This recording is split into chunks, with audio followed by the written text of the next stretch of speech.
please send 150,000, and you're wondering, my salary is 160,000. Junior, somebody mistakenly fell into a bottle of coca. Please, we need a very expensive surgical straw to suck him out. And you're wondering what is happening. And by the time you begin to do all these things, you just discover you have little or no money left. So what is the balance, especially for Christians? And I want to really address Christians, because Christians struggle, and I will tell you why. We believe in generosity, and the Bible is replete with scriptures on generosity. So how then do we balance it? The Bible says in Psalm chapter 41, verse 1, for instance, it says, blessed is the one who considers the poor. So meaning, as children of God, we must constantly and repeatedly consider the poor.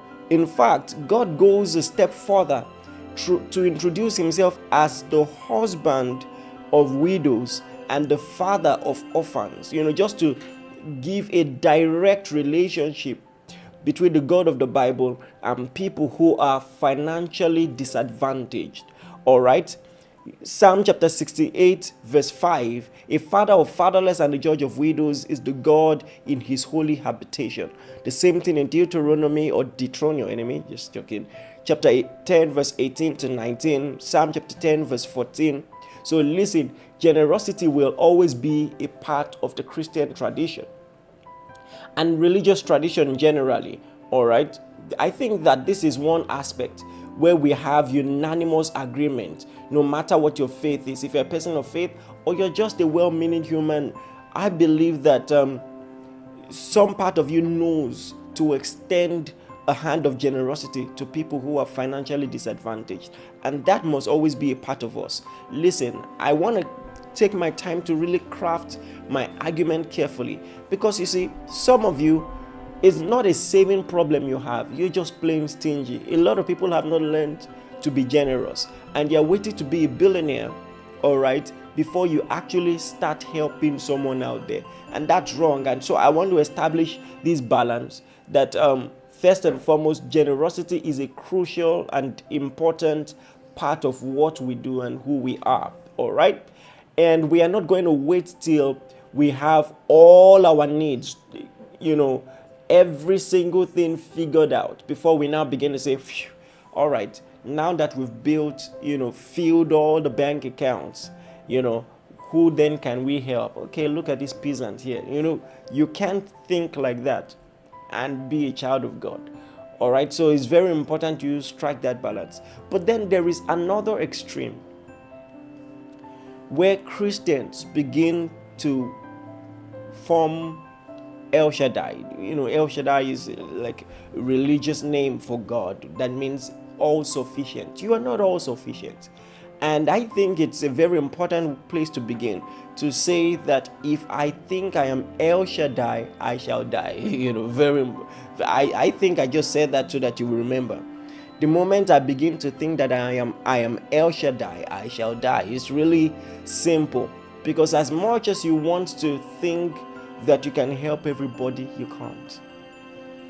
And before I just begin to give you practical tips, I want to help religious people who are just bound by this incessant, impulse to always help and give out money they don't have. I saw something life-changing years ago, and I realized that even in the Bible, there were rules for welfare. There really were rules, because no matter what, no matter how you want to see yourself, resources are limited, so you can't just throw everything out.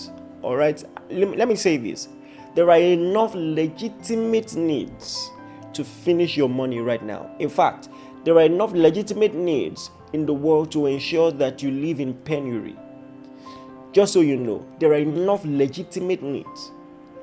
And so there must be a balance, a safe balance, to help you realize, all right, that I can help as much as I can, and other people will also help as much as they can, and I still have enough to meet my needs, to care for my own immediate family, and then to move on with my life. So There must always be that balance. Otherwise, you have a messy financial situation. Look at this. The Bible says in 1 Timothy chapter 4, did I say chapter 4? Chapter 5, from verse 3. You know what it says? It says, help widows who are widows indeed. Oh my God. Just the fact that he begins to make a qualification just tells you that because resources are limited, you now have to begin to consciously make differentiation. All right? So now the church had a pause, but we can't cater for everybody. So now there has to be like a scale of preference. Let's help widows who are widows indeed. Another translation says, give proper recognition to widows who are really in need. Now, I don't really like the fact that it says gives proper recognition, because it wasn't talking about recognition, like good morning, ma. When it says honor those who are widows indeed, honor was used as a terminology to talk about financial remuneration. So for instance, when the Bible says honor the Lord with your substance, he's saying if you love the Lord, if you honor the Lord, you're going to give money. All right? So when it says honor those who are widows indeed, he's talking about who gets the welfare. This is a welfare code.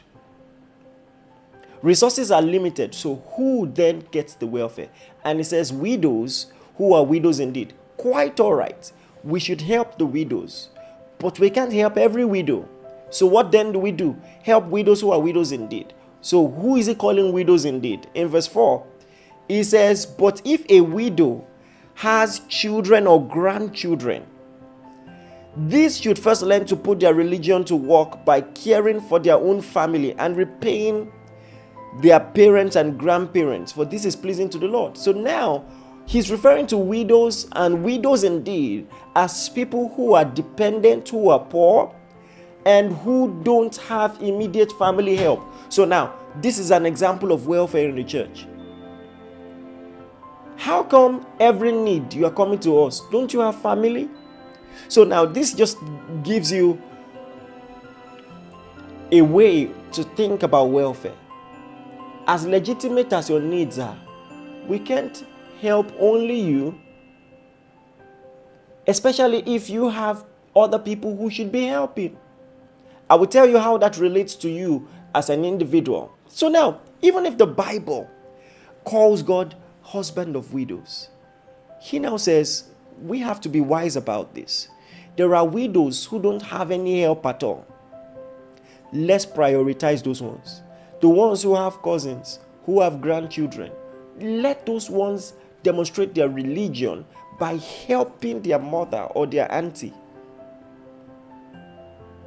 So now this just gives you an idea of what it means to have limited resources and to put it properly. The reason I'm saying this is because I have seen Christians work themselves to penury just out of the compassion and their inability, to put a limit on their generosity.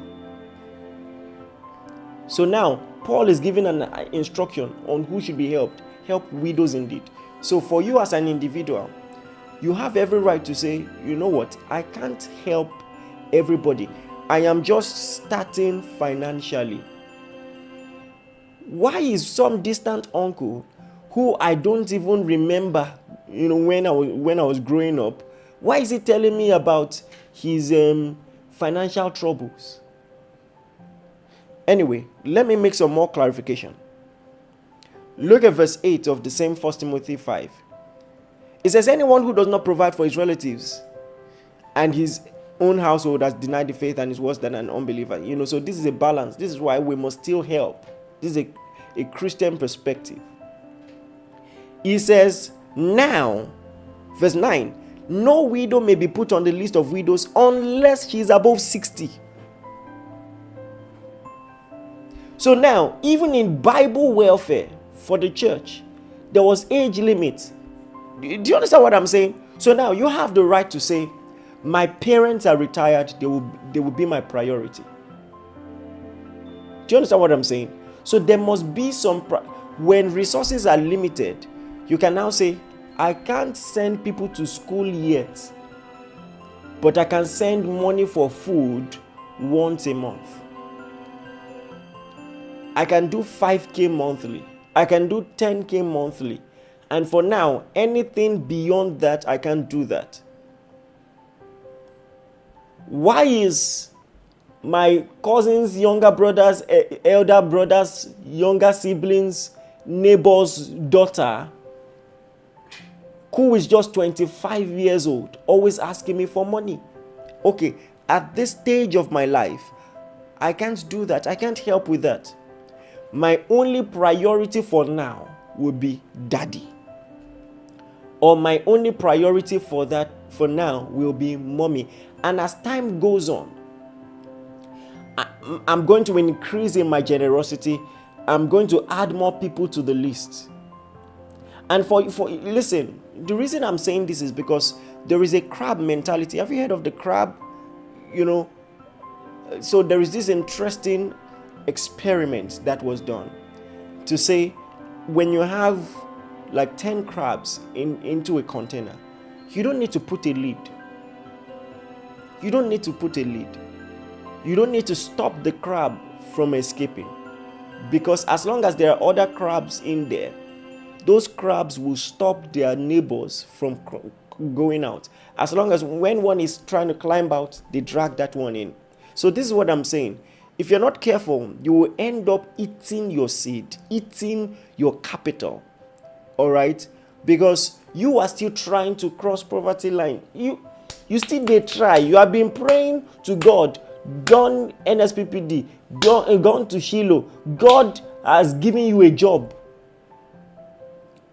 Now you have given all the money, even money for transport, to be effective in that job. You no longer have. So now, if they sack you, everybody will be all right. You will sit at home with everybody, then look for the next person that everybody will obtain. So now, this is what I'm saying. You need to put checks and balances so that you can be in a better position to even abound more generously and help people. You know what? Even as a pastor, I've had cause to call some people aside and say, you know what? I appreciate your generosity, but at this rate, you won't even have savings in the future, and you won't be able to give in a more systematic and consistent way. So how about you put your money aside, invest in something, save, so that you can even be more of a blessing on the long run. And that's how I want you to think. So for that to happen, you must even learn what you can afford.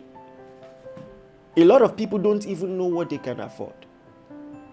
I remember years ago when I began to learn a bit about finances, someone tried to sell something to me.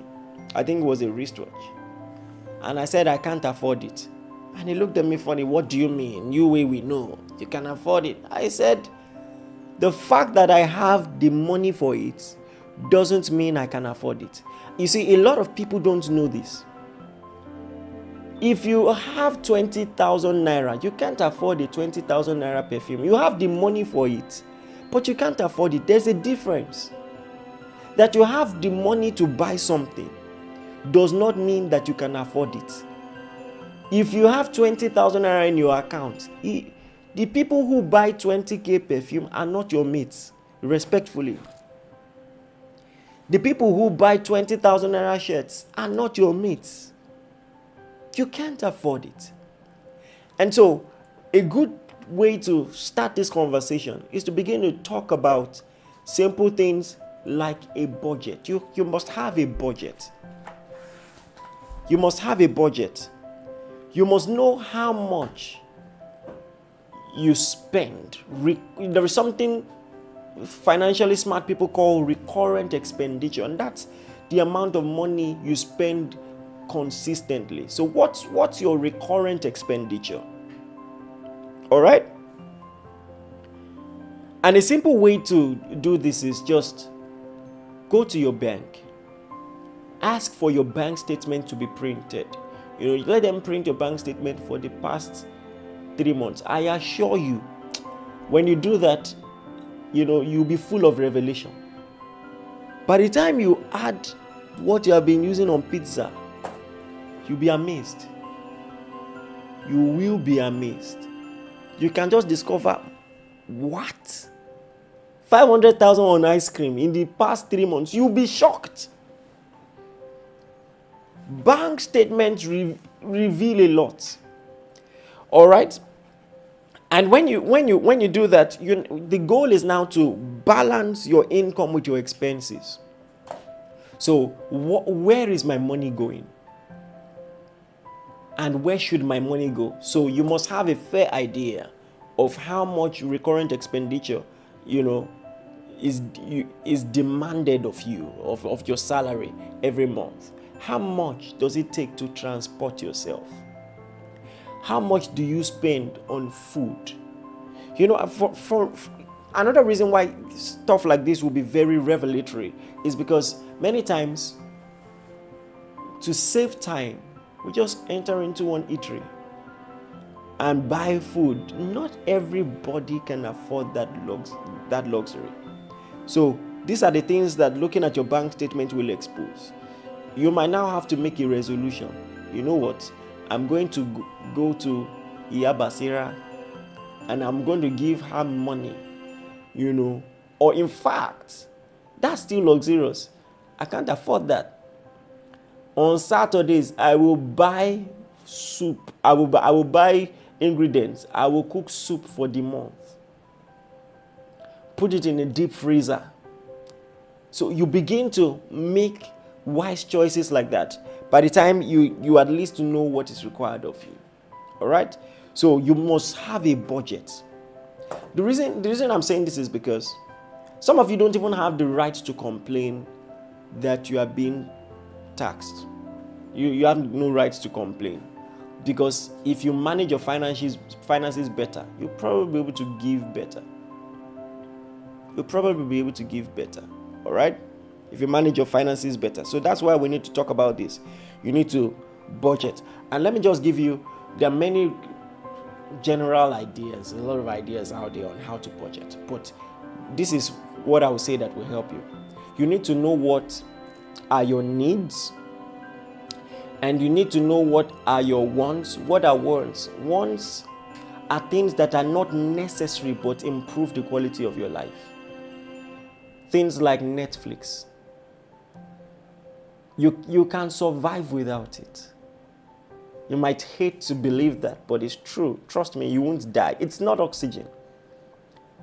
Needs are, of course, food, transport. You must transport yourself to work so that you can keep making money, so that they don't sack you. All right? So you need to know what your needs are. You need to know what your wants are. And then you now need to have another category for savings. This is very important. So now, your needs, do your best to make sure that this is not always practical in this part of the world where the average person lives under $1, whatever this thing is. But try to ensure that your needs are not more than 50% of your salary. Try. If you can't do that now, that's fine. So the reason I'm giving you this pie chart is so that you'll be honest with yourself to say, you know what, I can't afford to have Netflix subscription yet. What I would do is, once or twice a month, when I want to watch a movie, I will go to my friend's house. You see, let me tell you something. It takes living above peer pressure to be a smart planner, to appreciate other people's process. Some people are living off 3 generations of wealth. We are not the same. My father is the first person in his lineage to go to school. I need time to plan. Do you understand what I'm saying? So don't, because everybody is talking about one program on Netflix, go and subscribe your own. You are not there yet. If you're not there yet, accept it. All right? So what I'm saying is, if you discover that even your salary cannot even meet your needs. I remember when I was there, by 14th of the month, money don't finish. You know, some of you know what I'm saying. All right. So when you find yourself at that level, what you need to do is look at your expenditure, and that old cliche quote, start cutting your coat according to your, start cutting. If they invite you, oh yes, for this party it's all white, I don't have white though, should I come or I should not come? Do you understand what I'm saying? And then the funny thing is, when you embrace this idea, in fact, you begin to look like it will be like style that I just wanted to be different. Because you just have to live within your means. You must fight impulse shopping, impulse buying. Fight it. All those tactics of thrift saving, or all those account numbers, accounts that you have that don't have ATM, abandon your money there. By the time you think of the fact that to touch the money you have to enter queue, do you understand? You use your laziness to your advantage. Use it to your advantage. Use one bank, maybe one microfinance that is far away. Throw the money there, so that you have to be desperate, to go and remove it. So those are some things that I believe can help. And then, okay, like I said, you also have to monitor your expenses. All right, begin to track all the bad habits that you have. Track and correct them. And then I beg you, as difficult, and it's almost insensitive to talk about saving, in this day and age, but it is still necessary. There is something called an emergency fund.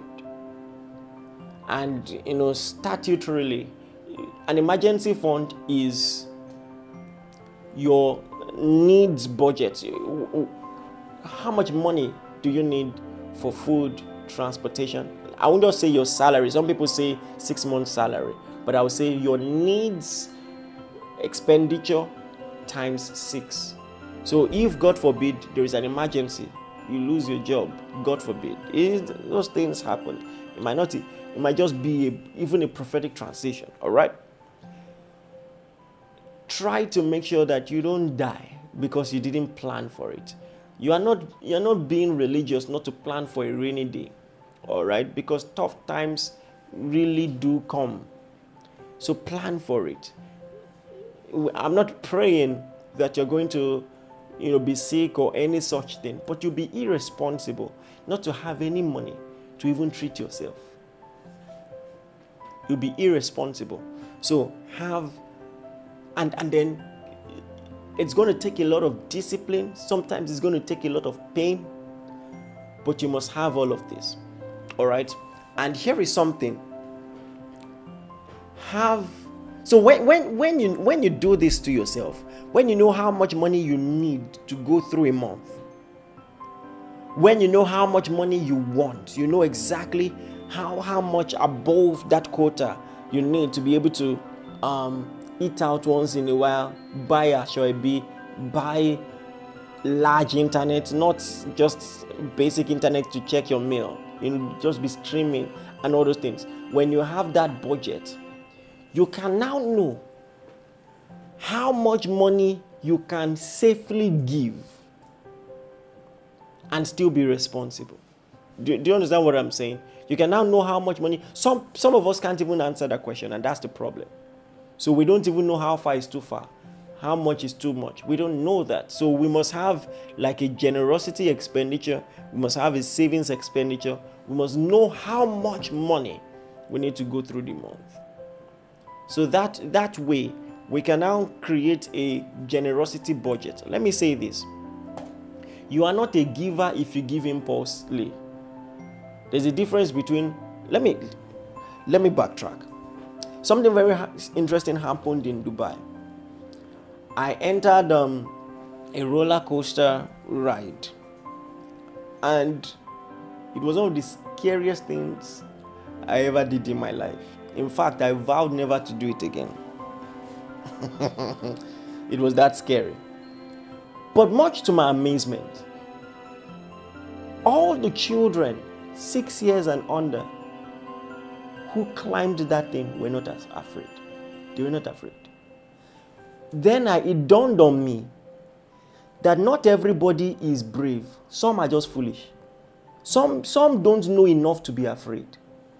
Do you understand what I'm saying? They just don't know what is at stake. They are not braver than I am. They just don't know. Do you understand what I'm saying? And the same way, some people are not generous. They are not just good planners. They're not just good planners. They are the ones who, after they've given, on their way back, they're now like, what have I done? Do you understand what I'm saying? At least you must know your financial position so that you know what is a stretch. So have a generosity budget. As a child of God, as a Christian, once in a while you should stretch beyond that. In fact, many times. But at the same time, you must even know what quarter, based on how much money I receive, how much generosity should I do monthly, and then to who. And I want to say this without, I'm not looking at local parlance. I'm not looking at Uche's face. I want to say this. Once you have done all that you can do, all that you can do is enough. There's a quote, all that you can do is all that you can do, and all that you can do is enough. For now, the only person I can help, mommy and daddy. In fact, I can tell mommy and daddy, the much I can do for now is to send a bag of rice home every month. Any other thing, you mean this happened?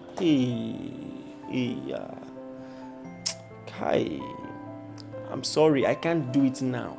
I can't. All right? So you must know how much you are able to do per time and stick to it. And as God elevates you, as you begin to receive more money, you can increase your expenditure. All right? But for now, know as much as you can do and stick to it. If I need to revisit this, I'm going to revisit this. You know what? Don't just go like that.